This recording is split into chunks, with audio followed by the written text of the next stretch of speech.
Tamil Nadu CM Vijay ಇವತ್ತು ಕೊಲ್ಲೂರು ಮೂಕಾಂಬಿಕಾ ದೇಗುಲಕ್ಕೆ ಭೇಟಿ ನೀಡಿದರು. ನಿನ್ನೆ ದೆಹಲಿಯಲ್ಲಿ ನೀತಿ ಆಯೋಗದ ಸಭೆಯಲ್ಲಿ ಪಾಲ್ಗೊಂಡಿದ್ದ ವಿಜಯ್ ಅಲ್ಲಿಂದ ನೇರವಾಗಿ ಕೊಲ್ಲೂರು ದೇಗುಲಕ್ಕೆ ಆಗಮಿಸಿದ್ದಾರೆ. ದೆಹಲಿಯಿಂದ ವಿಮಾನದ ಮೂಲಕ ಮಂಗಳೂರಿಗೆ ಆಗಮಿಸಿದ ವಿಜಯ್ ಅಲ್ಲಿಂದ ನೇರವಾಗಿ ರಸ್ತೆ ಮಾರ್ಗವಾಗಿ ಕೊಲ್ಲೂರಿಗೆ ಭೇಟಿ ನೀಡಿದ್ದಾರೆ. ಮಂಗಳೂರು ವಿಮಾನ ನಿಲ್ದಾಣದಲ್ಲಿ ಸರ್ಕಾರದ ಪರವಾಗಿ ಸಚಿವ ಯುಟಿ ಖಾದರ್ ವಿಜಯ್ ಅವರನ್ನ ಆತ್ಮೀಯವಾಗಿ ಬರಮಾಡಿಕೊಂಡರು. ಇನ್ನು ಕೊಲ್ಲೂರಲ್ಲಿ ಪೂರ್ಣಕುಂಭದ ಮೂಲಕ ವಿಜಯ್ ಅವರನ್ನ ಸ್ವಾಗತಿಸಲಾಯಿತು. ಕೆಂಪು ಬಣ್ಣದ ಶಲ್ಯ ಧರಿಸಿ ವಿಜಯ್ ದೇಗುಲಕ್ಕೆ ಆಗಮಿಸಿದರು.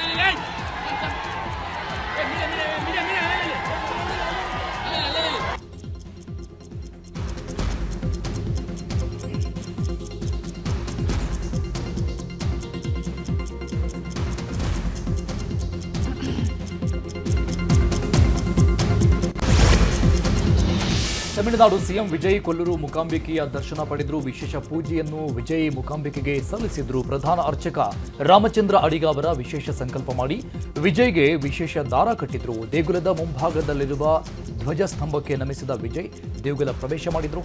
ದೇಗುಲ ವ್ಯವಸ್ಥಾಪನಾ ಸಮಿತಿ ಅಧ್ಯಕ್ಷ ಬಾಬು ಹೆಗ್ಡೆ ಉಪಸ್ಥಿತರಿದ್ದರು.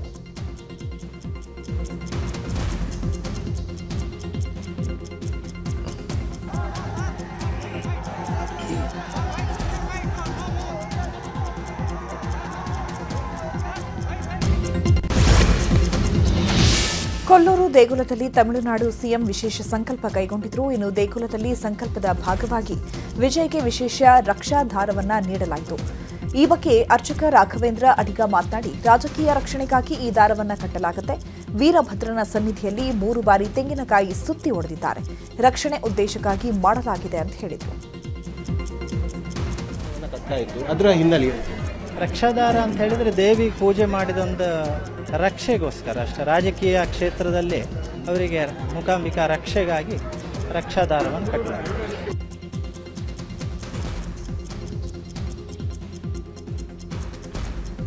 ರಕ್ಷಾಧಾರವನ್ನು ಕಟ್ಟಲಾಯಿತು. ಅದರ ಹಿನ್ನೆಲೆ ರಕ್ಷಾಧಾರ ಅಂತ ಹೇಳಿದರೆ ದೇವಿ ಪೂಜೆ ಮಾಡಿದೊಂದು ರಕ್ಷೆಗೋಸ್ಕರ ಅಷ್ಟೇ. ರಾಜಕೀಯ ಕ್ಷೇತ್ರದಲ್ಲಿ ಅವರಿಗೆ ಮೂಕಾಂಬಿಕಾ ರಕ್ಷೆಗಾಗಿ ರಕ್ಷಾಧಾರವನ್ನು ಕಟ್ಟಲಾಗಿದೆ.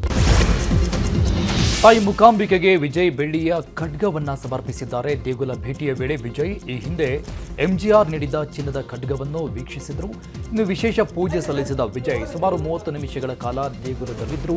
ಯಾವುದೇ ವಿಶೇಷ ಸಂಕಲ್ಪವನ್ನೂ ಮಾಡದೆ ದೇಗುಲದಲ್ಲಿ ಪೂಜೆ ಸಲ್ಲಿಸಿ ತೆರಳಿದ್ದಾರೆ.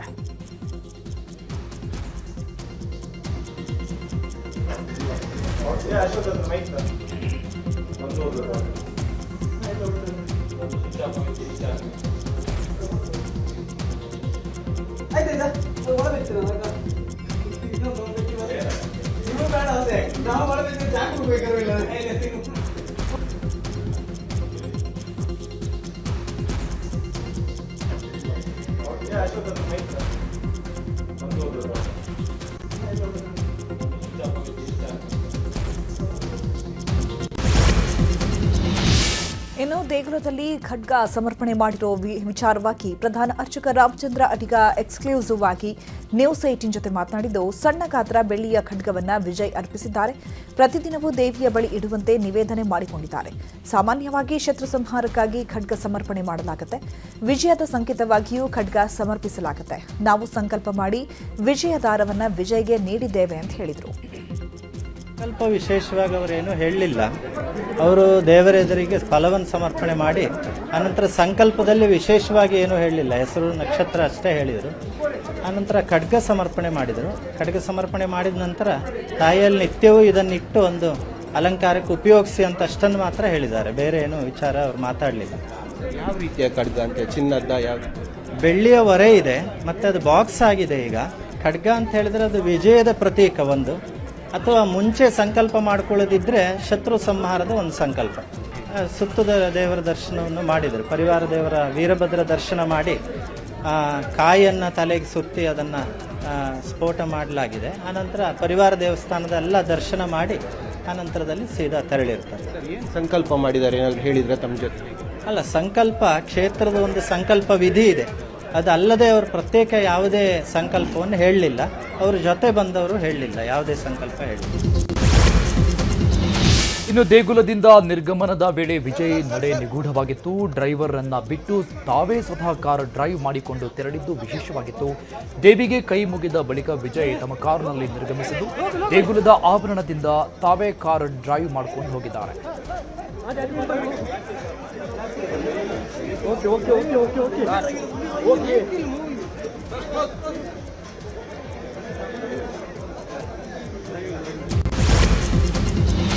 ಉಡುಪಿಯ ಕೊಲ್ಲೂರು ಕ್ಷೇತ್ರಕ್ಕೆ ತಮಿಳುನಾಡು ಸಿಎಂ ವಿಜಯ್ ಬರ್ತಾ ಇರುವ ಸುದ್ದಿ ಕೇಳಿ ಅಭಿಮಾನಿಗಳು ದೇವಸ್ಥಾನದ ಬಳಿ ಜಮಾಯಿಸಿದ್ರು. ವಿಜಯ್ ಬರ್ತಾ ಇದ್ದಂತೆ ಅಭಿಮಾನಿಗಳು ಘೋಷಣೆ ಕೂಗಿದ್ರು. ಜೊತೆಗೆ ವಿಜಯ್ ಜೊತೆ ಅವರನ್ನು ನೋಡೋದಕ್ಕೆ ಸೆಲ್ಫಿ ಕ್ಲಿಕ್ಕಿಸ್ಕೊಳ್ಳೋದಕ್ಕೆ ಮುಗಿಬಿದ್ರು.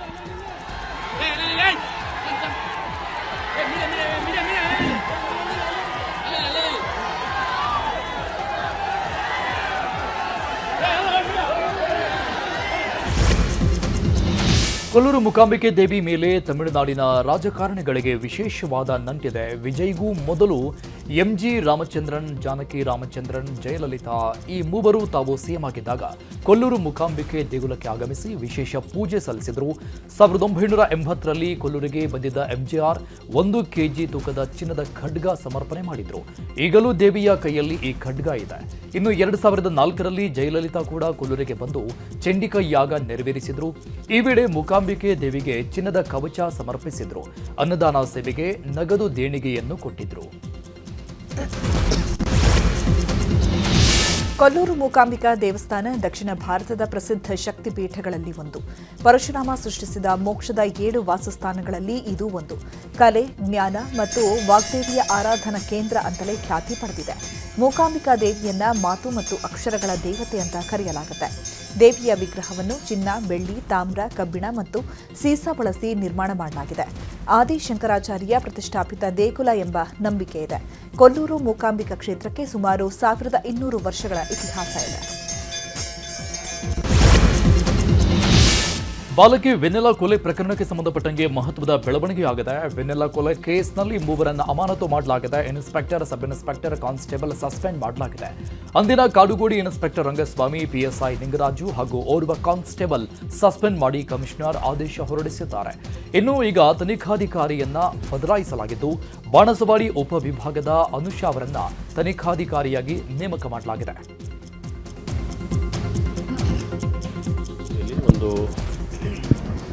ಮರ್ಡರ್ ಕೇಸ್ ರಿಜಿಸ್ಟರ್ ಆಗಿದೆ 4ನೇ ತಾರೀಕು 4 ಜೂನ್ಗೆ. ಇದು ಹಿಂದೆ 23ನೇ ತಾರೀಕು ಮಾರ್ಚ್ 23ಗೆ ಒಂದು ಘಟನೆ ನಡೆದಿದ್ದು. ಅದರಲ್ಲಿ ಮಗುದು ಡೆತ್ ಆಗಿತ್ತು. ಆಗ ಸಸ್ಪಿಷಿಯಸ್ ಡೆತ್ ಅಂತ ನಮ್ಮ ಪೊಲೀಸವ್ರು ಕೇಸ್ ರಿಜಿಸ್ಟರ್ ಮಾಡಿದರು. ತದನಂತರ 4ನೇ ತಾರೀಕು 4 ಜೂನ್ಗೆ ಮರ್ಡರ್ ಕೇಸ್ ರಿಜಿಸ್ಟರ್ ಆಗಿದೆ. ಈ ಎಲ್ಲ ಪ್ರಕರಣದಲ್ಲಿ ಇನ್ವೆಸ್ಟಿಗೇಷನ್ಲಿ ಕೆಲವು ಲ್ಯಾಪ್ಸಸ್ ಕಂಡು ಬರ್ತಾ ಇದೆ.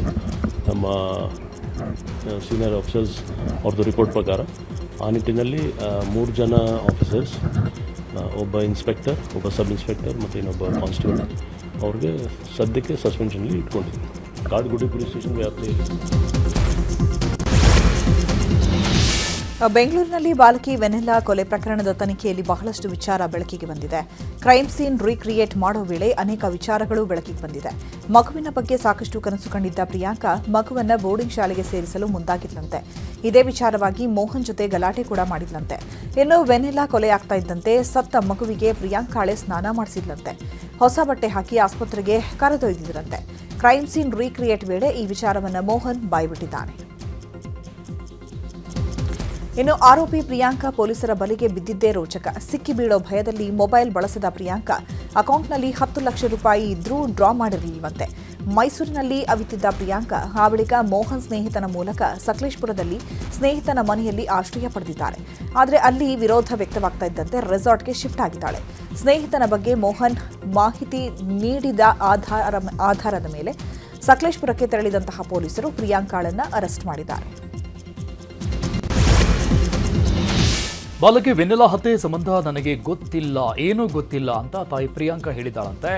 ನಾನು ಕೊಲೆ ಮಾಡಿಲ್ಲ ಅಂತ ಪ್ರಿಯಾಂಕಾ ಪೊಲೀಸರ ಮುಂದೆ ಹೇಳ್ತಾ ಇದ್ದಾಳಂತೆ. ನನ್ನ ಮಗು ಮಲಗಿತ್ತು, ಬೆಳಿಗ್ಗೆ ಎದ್ದು ನೋಡಿದಾಗ ಸತ್ತೋಗಿತ್ತು, ಸಹಜವಾಗಿಯೇ ಮಗು ಸಾವನ್ನಪ್ಪಿದೆ ಅಂತ ನಾನು ಅಂದುಕೊಂಡಿದ್ದೆ. ನನ್ನದೇನೂ ತಪ್ಪಿಲ್ಲ, ಮಗುವನ್ನ ಕೊಂದಿದ್ರೆ ಮೋಹನ್ ಕೊಂದಿರಬೇಕು ಅಂತ ಪ್ರಿಯಾಂಕಾ ತಿರುಗಿ ಬಿದ್ದಿದ್ದಾಳಂತೆ. ಸಿಎಂ ಡಿಕೆಶಿ ಕನಸಿನ ಯೋಜನೆಗೆ ಅಧಿಸೂಚನೆ ಹೊರಡಿಸಲಾಗಿದೆ. ಬಿಡದಿ ಟೌನ್ಶಿಪ್ ಯೋಜನೆ ಸಂಬಂಧ ಭೂಸ್ವಾಧೀನಕ್ಕೆ ಅಧಿಸೂಚನೆ ಹೊರಡಿಸಲಾಗಿದೆ. ಮೊದಲ ಹಂತದಲ್ಲಿ 500 ಎಕರೆ ಭೂಸ್ವಾಧೀನಕ್ಕೆ ಅಧಿಸೂಚನೆ ಹೊರಡಿಸಲಾಗಿದೆ. ಮೊದಲ ಹಂತದಲ್ಲಿ ರಾಮನಗರ, ಆರೋಹಳ್ಳಿಯಲ್ಲಿ ಭೂಸ್ವಾಧೀನ ಮಾಡಲು ಅಧಿಸೂಚನೆಯಲ್ಲಿ ಉಲ್ಲೇಖಿಸಲಾಗಿದೆ. ಪ್ರತಿ ಎಕರೆಗೆ ಸುಮಾರು 2.5 ಕೋಟಿ ರೂಪಾಯಿಯಷ್ಟು ಬೆಲೆ ನಿಗದಿ ಮಾಡಲಾಗಿದೆ. ಬಿಡದಿ ಟೌನ್ಶಿಪ್ಗೆ ರೈತರ ವಿರೋಧ ವಿಚಾರವಾಗಿ ಗೃಹ ಸಚಿವ ಪ್ರಿಯಾಂಕ್ ಖರ್ಗೆ ಪ್ರತಿಕ್ರಿಯೆ ನೀಡಿದ್ದು, ನಾವು ರೈತರ ಬೇಡಿಕೆಗೆ ಸ್ಪಂದಿಸಿದ್ವಿ. ಪರ್ಮನೆಂಟ್ ಗ್ರೀನ್ ಬೆಲ್ಟ್ ಅನ್ನ ನಾವು ಮಾಡಿದ್ವಿ, ಅಗ್ರಿಕಲ್ಚರಲ್ ಲ್ಯಾಂಡ್ ಅಂತ ಮಾಡಿದ್ವಿ. ಜೆಡಿಎಸ್ ಅಧಿಕಾರದಲ್ಲಿದ್ದಾಗ ಅವರಿಗೆ ಉತ್ತಮ ಪ್ರಾಜೆಕ್ಟ್ ಆಗಿತ್ತಂತೆ. ಆದರೆ ಈಗ ವಿರೋಧ ಮಾಡ್ತಾ ಇರೋದು ಸರಿಯಲ್ಲ ಅಂತ ಪ್ರಿಯಾಂಕ್ ಹೇಳಿದ್ದಾರೆ. ಇದೇ ವಿಚಾರವಾಗಿ ಶಾಸಕ ಬಾಲಕೃಷ್ಣ ಕೂಡ ಪ್ರತಿಕ್ರಿಯಿಸಿದ್ದಾರೆ. ಎಲ್ಲಿ ನಿಮ್ಮ ದೇವನಹಳ್ಳಿ ರೈತರು ವಿರೋಧ ಮಾಡಿ ನಾವು ರೈತರ ಏನು ಒಂದು ಅವರ ಬೇಡಿಕೆಗೆ ನಾವು ಸ್ಪಂದಿಸಿದ್ವಿ. ಏನಪ್ಪ ಪರ್ಮನೆಂಟ್ ಗ್ರೀನ್ ಬೆಲ್ಟನ್ನು ನಾವು ಮಾಡಿದ್ವಿ, ಅದನ್ನು ಅಗ್ರಿಕಲ್ಚರಲ್ ಲ್ಯಾಂಡಿಗೆ. ಈಗ ಅವರೇ ಸ್ವಪ್ರೇರಣೆಯಿಂದ ಬಂದು ಕೊಟ್ಟಾಗ ನಾವು ಬೇಡ ಅಂತ ಅಲ್ಲ, ಇದೂ ಹಾಗೆ ಅಲ್ವಾ. ಆಶ್ಚರ್ಯ ಏಕೆ ಆಗ್ತಾ ಇದೆ ಅಂದರೆ, ಹಿಂದೆ JDS ಅವರಿದ್ದಾಗ ಅದು ಒಂದು ಉತ್ತಮವಾದಂಥ ಪ್ರಾಜೆಕ್ಟ್ ಇತ್ತು. ಈಗ ವಿರೋಧ ಪಕ್ಷದಲ್ಲಿದ್ದಾಗ ಅದೇ ಪ್ರಾಜೆಕ್ಟನ್ನು ನಾವು ತೊಗೊಂಡು ಅದನ್ನು ಇನ್ನೂ ಅದರ ವ್ಯಾಪ್ತಿ ಹೆಚ್ಚು ಮಾಡಿ ಇನ್ನು ಒಳ್ಳೆ ಮಾಡಬೇಕು, ಉದ್ಯೋಗ ಅವಕಾಶಗಳು ಕಲ್ಪಿಸ್ಕೊಡ್ಬೇಕು ಅಂದಾಗ ಅದು ಸರಿ ಇಲ್ಲ ಅಂತ ಹೇಳಿದ್ರೆ ಹೇಗೆ? ಇಲ್ಲ, ಶುರುವಾಗಿದೆ. ಈಗ ಫೈನಲ್ ನೋಟಿಫಿಕೇಷನ್ ಆಗಿದೆ. ಈಗ ಯಾರ್ಯಾರು ಪೇಮೆಂಟ್ ತೊಗೊಳ್ಳಿಕ್ಕೆ ಇಚ್ಛೆ ಪಡ್ತಾರೆ ಅವ್ರಿಗೆಲ್ಲರಿಗೂ ಕೂಡ ಕೊಡಲಿಕ್ಕೆ ಈಗಾಗಲೇ ತಯಾರಿ ನಡೆದಿದೆ. ಮುಂದಿನ ವಾರದಲ್ಲಿಂದ ಶುರು ಆಗ್ತದೆ. ಇದು ಸಂಪೂರ್ಣವಾಗಿ ಈಗ ಕೆಲವರು ಅಪಪ್ರಚಾರ ಮಾಡ್ತಿದ್ರು, ದುಡ್ಡಿಲ್ಲ ಸರ್ಕಾರದ ಬಳಿ, ಇವ್ರು ದುಡ್ಡು ಕೊಡಲ್ಲ, ಸುಳ್ಳು ಹೇಳ್ತಾರೆ ಅಂತಕ್ಕಂಥ ಅಪಪ್ರಚಾರ. ಈಗ ದುಡ್ಡು ಕೂಡ ರೆಡಿ ಇದೆ. ಯಾರ್ಯಾರಿಗೆ ಇಚ್ಛೆ ಇದೆ ಅವ್ರೆಲ್ಲ ಕೂಡ ದುಡ್ಡು ತೆಗೆದುಕೊಳ್ಳೋ ಕೆಲಸ ಶುರು ಆಗ್ಬೋದು. ಇಲ್ಲ, ಈಗ ಬಸನಗೌಡ ಪಾಟೀಲ್ ಯತ್ನಾಳ್ ಅವರು ಹೋರಾಟ ಮಾಡೋದ್ರಲ್ಲಿ ಅರ್ಥ ಇದೆ. ಯಾಕಂದರೆ ಅವರು ಈಸ್ ನಾಟ್ ದಿ ಇದಕ್ಕೆಲ್ಲ ಅವ್ರದ್ದೇನು ಭಾಗಿ ಇಲ್ಲ. ಆದರೆ ಕುಮಾರಸ್ವಾಮಿ ಅವರು ಹೋರಾಟ ಮಾಡ್ತೀನಿ ಅಂತಕ್ಕಂಥದ್ದು ಹಾಸ್ಯಾಸ್ಪದ. ಕಾರಣ ಯಾಕಂದರೆ ಕುಮಾರಸ್ವಾಮಿ ಅವರೇ ಇದನ್ನು ಮಾಡಿದಂಥವ್ರು. ಅವತ್ತು ಕುಮಾರಸ್ವಾಮಿ ಅವರು ಇದಕ್ಕೆ ಅಡಿಗಲ್ಲಿ ಹಾಕಲಿಲ್ಲ ಅಂದಿದ್ರೆ ಬಹುಶಃ ಇದು ಪ್ರಾರಂಭನೇ ಆಗ್ತಿರಲಿಲ್ಲ. ಇದನ್ನು ಮಾಡಬೇಕು, ಇಲ್ಲೊಂದು ಟೌನ್ಶಿಪ್ ಆಗಬೇಕು ಅಂತಕ್ಕಂಥದ್ದು ಆಸೆ ಇಟ್ಕೊಂಡಿದ್ದಂಥವ್ರೆ ಕುಮಾರಸ್ವಾಮಿ ಅವರು. ಅದಕ್ಕೆ ಅವರು ಹೋರಾಟ ಮಾಡೋದ್ರಲ್ಲಿ ಅರ್ಥ ಇಲ್ಲ. ಜಮೀರ್ಗೆ ಡಿಕೆ ಸಂಪುಟದಲ್ಲಿ ಸಚಿವ ಸ್ಥಾನ ನೀಡಲು ಒತ್ತಾಯ ಜೋರಾಗಿದೆ. ಸೋಮವಾರ ಪಾದರಾಯನಪುರ ಬಂದ್ಗೆ ಕರೆ ಕೊಡಲಾಗಿದೆ. ವಿಧಾನಸೌಧ ಚಲೋ ನಡೆಸೋಕೆ ಜಮೀರ್ ಬೆಂಬಲಿಗರು ಕರೆ ಕೊಟ್ಟಿದ್ದಾರೆ. ಈ ಕುರಿತಂತೆ ಮಾಜಿ ಕಾರ್ಪೊರೇಟರ್ ಇಮ್ರಾನ್ ಪಾಷಾ ಮಾತನಾಡಿದ್ದಾರೆ. ಜಮೀರ್ ಅಹಮದ್ ಖಾನ್ಗೆ ಸಚಿವ ಸ್ಥಾನ ಸಿಗಬೇಕು, ಸೋಮವಾರ ನಡೆಯೋ ಪ್ರತಿಭಟನೆಗೆ ಎಲ್ಲರೂ ಬೆಂಬಲಿಸಬೇಕು ಅಂತ ಮನವಿ ಮಾಡಿದ್ದಾರೆ. ನಾವು ವಿಧಾನಸೌಧ ಚಲೋ ಅಂದರೆ ನಾವು ವಿಧಾನಸೌಧ ಚಲೋ ನಾವು ಒಂದು ಮನವಿ ಸಲ್ಲಿಸಲಿಕ್ಕೆ ಮುಖ್ಯಮಂತ್ರಿ ಸಾಹೇಬರಿಗೆ, DK ಶಿವಕುಮಾರ್ ಸಾಹೇಬರಿಗೆ ಮನವಿ ಸಲ್ಲಿಸಲಿಕ್ಕೆ DCM ಮತ್ತು ಮಂತ್ರಿ ಸ್ಥಾನ ಕೊಡಿ ನಮ್ಮ ನಾಯಕರಿಗೆ ಅಂತ ನಾವು ಕೇಳೋಕ್ಕೆ ಓಡ್ತಾ ಇದ್ದೀವಿ. ಸೋಮವಾರ ನಾವು ವಿಧಾನಸೌಧ ಚಲೋ ಅಂದರೆ ನಾವು ವಿಧಾನಸೌಧ ನಾವು ಒಂದು ಮನವಿ ಸಲ್ಲಿಸಲಿಕ್ಕೆ ಮುಖ್ಯಮಂತ್ರಿ ಸಾಹೇಬರಿಗೆ, DK ಶಿವಕುಮಾರ್ ಸಾಹೇಬರಿಗೆ ಮನವಿ ಸಲ್ಲಿಸಲಿಕ್ಕೆ DCM ಮತ್ತು ಮಂತ್ರಿ ಸ್ಥಾನ ಕೊಡಿ ನಮ್ಮ ನಾಯಕರಿಗೆ ಅಂತ ನಾವು. ರಾಜ್ಯಾದ್ಯಂತ ಸಚಿವ ಸ್ಥಾನಕ್ಕೆ ಒತ್ತಡ ಜೋರಾಗಿದೆ. ಶಾಸಕ ಪ್ರಸಾದ್ ಅಬ್ಬಯ್ಯ ಅವರಿಗೆ ಸಚಿವ ಸ್ಥಾನ ನೀಡಲು ಆಗ್ರಹಿಸಿ ಹುಬ್ಬಳ್ಳಿಯಲ್ಲಿ ಪ್ರತಿಭಟನೆ ನಡೆಯಿತು. ತಾಲೂಕು ರೈತ ಸಂಘದ ವತಿಯಿಂದ ಪ್ರತಿಭಟನೆ ನಡೆಸಲಾಯಿತು. ಬಳ್ಳಾರಿಯಲ್ಲಿ ರಿಜ್ವಾನ್ ಅರ್ಷದ್ ಪರ ಪ್ರತಿಭಟನೆ ಜೋರಾಗಿದೆ. ಬಳ್ಳಾರಿಯ ದುರ್ಗಮ್ಮ ದೇಗುಲದಲ್ಲಿ ವಿಶೇಷ ಪೂಜೆ ಸಲ್ಲಿಸಿದ ರಿಜ್ವಾನ್ ಬೆಂಬಲಿಗರು ಸಚಿವ ಸ್ಥಾನಕ್ಕಾಗಿ ಆಗ್ರಹಿಸಿದರು. ಕೋಲಾರದಲ್ಲಿ ಶಾಸಕ ನಾರಾಯಣಸ್ವಾಮಿಗೆ ಸಚಿವ ಸ್ಥಾನ ನೀಡುವಂತೆ ಒತ್ತಾಯ ಕೇಳಿಬಂದಿದೆ. ಬಂಗಾರಪೇಟೆಯಲ್ಲಿ ಪ್ರತಿಭಟನೆ ನಡೆಸಿದ ಕಾಂಗ್ರೆಸ್ ಮುಖಂಡರು ನಾರಾಯಣಸ್ವಾಮಿಗೆ ಸಚಿವ ಸ್ಥಾನ ನೀಡಬೇಕು ಅಂತ ಆಗ್ರಹಿಸಿದರು. ಇತ್ತ ವಿಜಯನಗರದಲ್ಲಿ ಶಾಸಕ ನಾಗೇಂದ್ರ ಪರ ಪ್ರತಿಭಟನೆಗಳು ಜೋರಾಗಿದೆ. ನಾಗೇಂದ್ರ ಅಭಿಮಾನಿಗಳು ಹಾಗೂ ಎಸ್ಟಿ ಸಮುದಾಯದ ನಾಯಕರು ನಾಗೇಂದ್ರಗೆ ಸಚಿವ ಸ್ಥಾನ ಕೊಡಬೇಕು ಅಂತ ಆಗ್ರಹಿಸಿ ಪ್ರತಿಭಟನೆ ಮಾಡಿದರು. ಚಿತ್ರದುರ್ಗದಲ್ಲಿ ಶಾಸಕ NY ಗೋಪಾಲಕೃಷ್ಣ ಬೆಂಬಲಿಗರ ಸಭೆ ಕರೆದಿದ್ದಾರೆ. ಮಂತ್ರಿಗಿರಿಗೆ ಪಟ್ಟು ಹಿಡಿದಿರುವ ಗೋಪಾಲಕೃಷ್ಣ ಸಭೆ ನಡೆಸಿ ಸಚಿವ ಸ್ಥಾನಕ್ಕೆ ಒತ್ತಡ ಹೇರೋ ತಂತ್ರಕ್ಕೆ ಮುಂದಾಗಿದ್ದಾರೆ.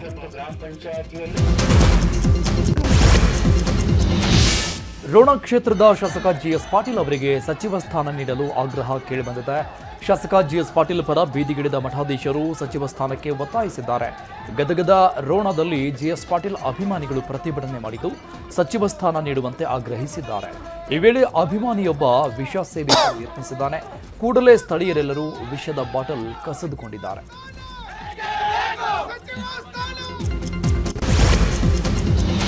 ಕೆಪಿಸಿಸಿ ಅಧ್ಯಕ್ಷ ಬಿಕೆ ಹರಿಪ್ರಸಾದ್ ನವದೆಹಲಿಯಲ್ಲಿ ಕಾಂಗ್ರೆಸ್ ನಾಯಕಿ ಸೋನಿಯಾ ಗಾಂಧಿ ಅವರನ್ನ ಭೇಟಿಯಾಗಿದ್ದಾರೆ. ಕೆಪಿಸಿಸಿ ಅಧ್ಯಕ್ಷರನ್ನಾಗಿ ಆಯ್ಕೆ ಮಾಡಿದ ಹಿನ್ನೆಲೆ ಸೋನಿಯಾ ಗಾಂಧಿಗೆ ಬಿಕೆ ಹರಿಪ್ರಸಾದ್ ಧನ್ಯವಾದ ಹೇಳಿದ್ದಾರೆ. ಜೊತೆಗೆ ರಾಜ್ಯ ಕಾಂಗ್ರೆಸ್ನಲ್ಲಿನ ಬೆಳವಣಿಗೆಗಳ ಬಗ್ಗೆ ಸೋನಿಯಾ ಹಾಗೂ ರಾಹುಲ್ ಗಾಂಧಿಗೆ ಗಮನಕ್ಕೆ ತಂದಿದ್ದಾರೆ. ರಾಜ್ಯಸಭೆಗೆ ಅವಿರೋಧವಾಗಿ ಆಯ್ಕೆಯಾಗಿರುವ ಎಐಸಿಸಿ ಅಧ್ಯಕ್ಷ ಮಲ್ಲಿಕಾರ್ಜುನ ಖರ್ಗೆ ಕಲಬುರಗಿ ಜನತೆಗೆ ಧನ್ಯವಾದ ಹೇಳಿದ್ದಾರೆ. ವಿಧಾನಸೌಧದಲ್ಲಿ ಮಾತನಾಡಿದ ಖರ್ಗೆ 13ನೇ ಸಲ ಜನಪ್ರತಿನಿಧಿಯಾಗುವ ಅವಕಾಶ ಸಿಕ್ಕಿದೆ. ಪಕ್ಷದ ಎಲ್ಲ ಕಾರ್ಯಕರ್ತರಿಗೂ ಧನ್ಯವಾದ. ಖುಷಿ ಆಗ್ತಾ ಇದೆ. ಜೀವನದಲ್ಲಿ ಸತತವಾಗಿ ಈ ಅವಕಾಶ ಸಿಗ್ತಾ ಇರುವುದು ಕಾಂಗ್ರೆಸ್ನ ಕೊಡುಗೆಯಾಗಿದೆ. ರಾಹುಲ್ ಗಾಂಧಿ ನನ್ನ ಜೊತೆ ಇದ್ದು ಪ್ರೋತ್ಸಾಹ ನೀಡಿದ್ದಾರೆ ಅಂತ ಹೇಳಿದ್ದಾರೆ. ರಾಜ್ಯದ ಹಲವೆಡೆ ರಸಗೊಬ್ಬರದ ಸಮಸ್ಯೆಯಾಗಿದೆ. ರಸಗೊಬ್ಬರ ಸಿಗದೆ ರೈತರು ಕಂಗಾಲಾಗಿದ್ದಾರೆ. ಬೇಡಿಕೆಗೆ ಅನುಗುಣವಾಗಿ ರಸಗೊಬ್ಬರ ಪೂರೈಕೆಯಾಗಿಲ್ಲ ಅಂತ ರೈತರು ಹೇಳಿದ್ದಾರೆ. ಈ ಬಗ್ಗೆ ನ್ಯೂಸ್ 18 ಕೂಡ ರಿಯಾಲಿಟಿ ಚೆಕ್ ಮಾಡಿದ್ದು ಈ ವೇಳೆ ರಸಗೊಬ್ಬರ ಕೊರತೆ ಇರುವುದು ಬೆಳಕಿಗೆ ಬಂದಿದೆ. ರಾಜ್ಯದ ಬೇಡಿಕೆ ಅರ್ಧದಷ್ಟನ್ನು ಕೇಂದ್ರ ಸರ್ಕಾರ ಪೂರೈಕೆ ಮಾಡಿಲ್ಲ. ಇದುವರೆಗೆ ರಾಜ್ಯಕ್ಕೆ ಕೇಂದ್ರದಿಂದ ಕೇವಲ 8,12,929 ಮೆಟ್ರಿಕ್ ಟನ್ ರಸಗೊಬ್ಬರ ಮಾತ್ರ ಪೂರೈಕೆಯಾಗಿದೆ. ಮುಂಗಾರು ಆರಂಭದ ಹಿನ್ನೆಲೆಯಲ್ಲಿ ಬಿತ್ತನೆ ಕಾರ್ಯ ಚುರುಕುಗೊಂಡಿದೆ. ಆದರೆ ರಸಗೊಬ್ಬರ ಪೂರೈಕೆಯಲ್ಲಿ ವ್ಯತ್ಯಯವಾಗಿದ್ದು ರೈತರು ಹೈರಾಣಾಗಿದ್ದಾರೆ. ಸಮರ್ಪಕವಾಗಿ ಬಿತ್ತನೆ ಬೀಜ ಪೂರೈಕೆಯಾಗಿಲ್ಲ. ರಾಯಚೂರು ಜಿಲ್ಲೆಯಲ್ಲಿ 1 ಲಕ್ಷ ಟನ್ಗೂ ಅಧಿಕ ರಸಗೊಬ್ಬರದ ಅವಶ್ಯಕತೆ ಇದೆ. ಆದರೆ ರಸಗೊಬ್ಬರ ಇನ್ನೂ ಪೂರೈಕೆಯಾಗಿಲ್ಲ. ಕೂಡಲೇ ರಸಗೊಬ್ಬರ ಪೂರೈಕೆ ಮಾಡಬೇಕು ಅಂತ ರೈತರು ಆಗ್ರಹಿಸಿದ್ದಾರೆ. ಬೆಂಗಳೂರಲ್ಲಿ ಕಸದ ಹೆಸರಲ್ಲಿ ಭಾರೀ ಅಕ್ರಮ ನಡೆದಿದೆ ಅನ್ನೋ ಆರೋಪ ಕೇಳಿಬಂದಿತ್ತು. ಕೆಲ ದಿನಗಳ ಹಿಂದಷ್ಟೇ ಸುದ್ದಿಗೋಷ್ಠಿ ನಡೆಸಿದ್ದ ವಿಪಕ್ಷ ನಾಯಕ ಅಶೋಕ್ ಕಸದ ಹೆಸರಲ್ಲಿ ಅಕ್ರಮದ ಬಗ್ಗೆ ವಿವರಿಸಿದರು. ಇದೀಗ ಕಸದ ಮಾಫಿಯಾಗೆ ಬ್ರೇಕ್ ಹಾಕೋಕೆ ಜಿಬಿಎ ಮುಂದಾಗಿದೆ. ಕಸ ವಿಲೇವಾರಿಗೆ ಸಂಬಂಧಪಟ್ಟಂಗೆ ಸರ್ಕಾರಕ್ಕೆ ಜಿಬಿಎ ಹೊಸ ಪ್ರಸ್ತಾವನೆ ಇಟ್ಟಿದೆ. ಬೆಂಗಳೂರು ಕಸ ನಿರ್ವಹಣೆಗೆ 4,781 ಈ ವಾಹನ ಖರೀದಿ ಪ್ರಸ್ತಾವನೆ ಇಟ್ಟಿದೆ. ಗುತ್ತಿಗೆದಾರರ ಬದಲು ಸ್ವಂತ ವಾಹನದ ಮಾದರಿಗೆ ಚಿಂತನೆ ನಡೆಸಿದೆ. ಗುತ್ತಿಗೆದಾರರ ಅವಲಂಬನೆ ಕಡಿಮೆ ಮಾಡಲು ಲೋಕಾಯುಕ್ತರ ಸೂಚನೆ ನೀಡಿರುವ ಬೆನ್ನಲ್ಲೇ ಜಿಬಿಎ ಹೊಸ ಪ್ಲಾನ್ ಮಾಡಿಕೊಂಡಿದೆ. ಕಸದ ಟೆಂಡರ್ನಲ್ಲಿ ಅಕ್ರಮ ನಡೆದಿದೆ ಅಂತ ಅಶೋಕ್ ಆರೋಪಕ್ಕೆ ಕಾಂಗ್ರೆಸ್ ತಿರುಗೇಟು ನೀಡಿದೆ. ಬೆಂಗಳೂರಿನ ಖಾಸಗಿ ಹೋಟೆಲ್ನಲ್ಲಿ ಸುದ್ದಿಗೋಷ್ಠಿ ನಡೆಸಿದ ಕಾಂಗ್ರೆಸ್ ವಕ್ತಾರ ಎಂ ಲಕ್ಷ್ಮಣ್ ಅಶೋಕ್ ಆರೋಪಕ್ಕೆ ಕೌಂಟರ್ ಕೊಟ್ಟಿದ್ದಾರೆ. ಅಶೋಕ್ ಆಧಾರರಹಿತ ಆರೋಪ ಮಾಡ್ತಿದ್ದಾರೆ. ದೊಡ್ಡ ಹಗರಣ ಅಂತ ಬಿಂಬಿಸುವ ಕೆಲಸ ಮಾಡ್ತಿದ್ದಾರೆ. ಈಗ ಟೆಂಡರ್ ನೀಡಿರೋ ಸಂಸ್ಥೆ ಬ್ಲಾಕ್ ಲಿಸ್ಟ್ ಆಗಿರಲಿಲ್ಲ. ಎಲ್ಲವನ್ನ ಪರಿಶೀಲಿಸಿಯೇ ಟೆಂಡರ್ ನೀಡಿದ್ದೇವೆ ಅಂತ ಹೇಳಿದರು. ಮಾರುಕಟ್ಟೆಗಳಲ್ಲಿ ಎತ್ತುಗಳ ಬೆಲೆ ಗಗನಕ್ಕೇರಿದ ಹಿನ್ನೆಲೆಯಲ್ಲಿ ರೈತರು ಸಂಕಷ್ಟಕ್ಕೀಡಾಗಿದ್ದಾರೆ. ರಾಣೆಬೆನ್ನೂರು ತಾಲೂಕಿನ ವೆಂಕಟಾಪುರದಲ್ಲಿ ರೈತನೊಬ್ಬ ತನ್ನ ಮಕ್ಕಳನ್ನೇ ಬಳಸಿ ಉಳುಮೆ ಮಾಡಿದ್ದಾರೆ. ಎಲೆಕೋಸು ಹೊಲದಲ್ಲಿ ಕಳೆ ನಾಶಕ್ಕೆ ತಂದೆ ಮಕ್ಕಳೇ ಶ್ರಮ ಪಟ್ಟಿದ್ದಾರೆ.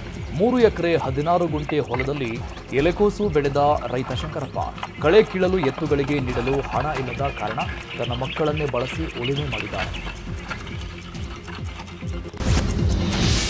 ಧರ್ಮಸ್ಥಳದಲ್ಲಿ ನಡೆದ ಅಸಹಜ ಸಾವಿನ ತನಿಖೆಯಲ್ಲಿ ಷಡ್ಯಂತ್ರ ನಡೆದಿದೆ ಅಂತ ಆರೋಪಿಸಲಾಗಿತ್ತು. ಚಿನ್ನಯ್ಯನಿಗೆ ಚಿತ್ರದುರ್ಗದ ರಮಾ ನಾಗರಾಜ್ ಹಣ ವರ್ಗಾವಣೆ ಮಾಡಿದ್ರು ಅಂತ ಆರೋಪಿಸಲಾಗಿತ್ತು. ಈ ವಿಚಾರವಾಗಿ ರಮಾ ನಾಗರಾಜ್ ಸ್ಪಷ್ಟನೆ ಕೊಟ್ಟಿದ್ದಾರೆ. ಸೌಜನ್ಯ ಕೇಸಲ್ಲಿ ನ್ಯಾಯ ಸಿಗಲಿ ಅಂತ ಕೈ ಜೋಡಿಸಿದೆ. ಆದರೆ ನನ್ನ ಮೇಲೆ ಆರೋಪ ಮಾಡಿದ ಚಿನ್ನಯ್ಯ ಯಾರು ಏನೂ ಗೊತ್ತಿಲ್ಲ.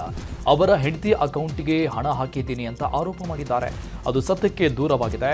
ನಾನು ಯಾವುದೇ ಹಣ ಕೊಟ್ಟಿಲ್ಲ ಅಂತ ಸ್ಪಷ್ಟನೆ ಕೊಟ್ಟಿದ್ದಾರೆ. ಧರ್ಮಸ್ಥಳ ಬುರುಡೆ ಪ್ರಕರಣದಲ್ಲಿನ ಇತ್ತೀಚಿನ ಬೆಳವಣಿಗೆಗಳ ಬಗ್ಗೆ ಬಿಜೆಪಿ ರಾಜ್ಯಾಧ್ಯಕ್ಷ ಬಿವೈ ವಿಜಯೇಂದ್ರ ಪ್ರತಿಕ್ರಿಯಿಸಿದ್ದಾರೆ. ಧರ್ಮಸ್ಥಳದ ವಿರುದ್ಧ ಷಡ್ಯಂತ್ರ ನಡೆದಿದ್ದು ದುರಂತ ಅಂದರೆ ಸಿದ್ದರಾಮಯ್ಯ ಅವರು ಇದ್ಯಾವುದನ್ನು ಪರಾಮರ್ಶೆ ಮಾಡಲಿಲ್ಲ. ಎಸ್ಐಟಿ ತನಿಖೆಯಲ್ಲಿ ಸರಿಯಾದ ನಿರ್ಧಾರ ಆಗಿರಲಿಲ್ಲ. ವಿದೇಶಿ ಶಕ್ತಿಗಳ ಕುತಂತ್ರ ತನಿಖೆ ಆಗಬೇಕು. ಇದಕ್ಕೆ ಯಾರೆಲ್ಲ ಹಣ ಹಾಕಿದ್ರು ಸತ್ಯಾಸತ್ಯತೆ ಹೊರಗೆ ಬರಬೇಕು ಅಂತ ವಿಜಯೇಂದ್ರ ಆಗ್ರಹಿಸಿದ್ದಾರೆ.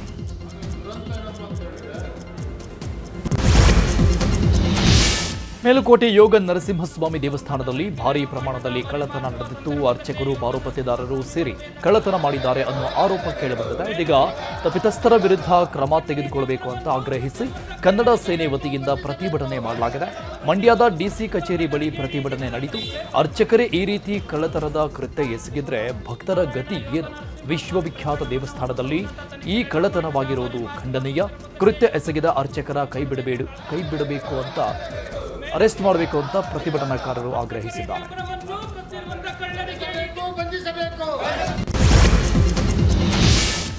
ವೈಯಕ್ತಿಕ ದ್ವೇಷಕ್ಕೆ ಬಾಳೆ ಗಿಡಗಳನ್ನು ನಾಶಪಡಿಸಿರುವ ಘಟನೆ ಚಾಮರಾಜನಗರದಲ್ಲಿ ನಡೆದಿದೆ. ದುಷ್ಕರ್ಮಿಗಳ ಕೃತ್ಯಕ್ಕೆ ಬಾಳೆ ಬೆಳೆ ನೆಲಸಮವಾಗಿದೆ. ರೈತ ಮಾದೇಗೌಡ ಅನ್ನೋರು ಸಾಲ ಮಾಡಿ ಬಾಳೆ ಬೆಳೆ ಬೆಳೆದಿದ್ರು. ಇದೀಗ ಮಾದೇಗೌಡರ ಏಳಿಗೆ ಸಹಿಸದ ದುಷ್ಕರ್ಮಿಗಳು ಬೆಳೆ ನಾಶ ಮಾಡಿದ್ದಾರೆ.